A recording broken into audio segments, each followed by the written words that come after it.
कि काहिरा का वीडियो लेकिन महाकुंभ के साथ जोड़ करके दुष्प्रचार किया जा रहा था। नेपाल का वीडियो महाकुंभ के साथ, झारखंड की किसी घटना को महाकुंभ के साथ, या देश के अंदर की किसी अन्य दुर्घटना को चूसी के साथ जोड़ करके दुष्प्रचार करके अफवाह फैलाने का जो कार्य हो रहा था, कौन लोग थे? और इसीलिए मैं कहना चाहूंगा कि बड़ा हसीन है इनकी जवान का जादू। लगा के आग बहारों की बात करते हैं, जिन्होंने रात में चुन चुन के बस्तियों को लूटा, वही नसीबों के मारों की बात करते हैं। सियासत में शायराना अंदाज और विपक्ष के आरोपों पर दो हाथ, इसी फलसफे के साथ सीएम योगी ने बुधवार को सदन में बोलना शुरू किया। महाकुंभ को लेकर सियासत के जिस झरने को विपक्ष विस्तार दे रहा था, सीएम योगी ने एक एक करके विपक्ष की सारी राजनीति, रणनीति और प्रचार नीति को महज 90 मिनट में तार-तार कर दिया। आप लोगों ने जो बात कही, हमें ये सब बुरा नहीं लगता, इसलिए नहीं क्योंकि हम जानते हैं आपकी प्रवृत्ति है, क्योंकि हम लोग इस बात को मानते हैं कि संक्रमित व्यक्ति का उपचार हो सकता है, संक्रमित सोच का उपचार नहीं हो सकता, उसका कोई उपचार नहीं, वो अपने आप ही कुड़ता रहेगा। और इसलिए इस महान आयोजन को करने का अवसर हमारी सरकार को प्राप्त हुआ। और मेरा यह मानना है कि महान कार्य को 3 अवस्थाओं से गुजरना पड़ता है, याद रखना, उपहास से, विरोध से और अंततः स्वीकृति से। और स्वीकृति का इससे बड़ा प्रमाण क्या हो सकता है कि समाजवादी पार्टी के राष्ट्रीय अध्यक्ष भी जो शुरू से विरोध कर रहे थे, अंततः चुपचाप जाकर के डुबकी लगाए। नेता प्रतिपक्ष भी हाँ, मैं अच्छी बात है, आपका अधिकार है, आपका अधिकार है ये, मैं तो आपको अधिकार दे रहा हूं।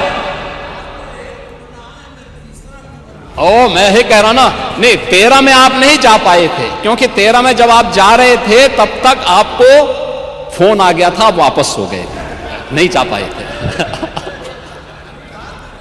नहीं जा पाए, आप वापस आ गए थे। लेकिन इस बार आप गए थे, मुझे अच्छा लगा, आपने उत्तर प्रदेश सरकार की व्यवस्था की सराहना की और आपने मुझे प्रत्यक्ष नहीं लेकिन स्पीकर साहब को धन्यवाद दिया कि अच्छी व्यवस्था थी। महाकुंभ में मौनी अमावस्या को मची दुखद भगदड़ और उसमें श्रद्धालुओं की हुई दुखद मृत्यु को लेकर विपक्ष लगातार शवों की सियासत में जुटा था। महाकुंभ की भगदड़ में हुई मौतों को लेकर विपक्ष सियासत की पतंग टांग रहा था। बुधवार को सीएम योगी ने भरे सदन में पूरे देश के सामने काई पोछे कर दिया। और जया बच्चन क्या कहती हैं? ये समाजवादी पार्टी की नेत्री है। इस देश ने अभी सबसे बड़ा मुद्दा महाकुंभ भगदड़ की घटना है। उन मृतकों की सही संख्या बतानी चाहिए और जनता को सफाई देनी चाहिए। उन्होंने आगे क्या बात कही? उन्होंने कहा व्यवस्थाएं आम आदमी के लिए नहीं बल्कि वीआईपी के लिए थी। शवों को गंगा में बहा दिया गया, इससे पानी प्रदूषित हुआ है, यही पानी लोगों तक पहुंच रहा है। और ये इस प्रकार के गैर जिम्मेदाराना बयान। महोदय, मैं ये जानना चाहता हूं कि क्या सनातन धर्म का अनुयायी बनना या सनातन धर्म के किसी आयोजन को भव्यता के साथ करना क्या कोई अपराध है? उस आयोजन को उन सीमाओं के साथ, उस आस्था को सम्मान देकर के आगे बढ़ाना क्या कोई अपराध है? और अगर अपराध है तो हमारी सरकार इस अपराध को कर रही है और आगे भी करेगी।